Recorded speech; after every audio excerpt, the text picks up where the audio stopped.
Okay, so back to TK crank, no start. So I got the starters off.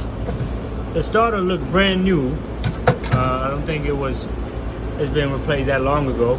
But as you can see, the teeth, it's been grinding. So my recommendation, even if it is brand new starter, I would still replace it because the teeth are not okay. Like this one is more messed up than the other ones. But as you can see, it's from the flywheel. The flywheel has a flat spot. What does it mean by is that this is the flywheel teeth, right? So whenever you turn it,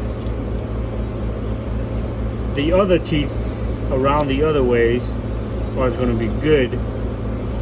But when it get to this spot, you see how almost halfway is gone. So it's gonna need a flywheel. As you can see, the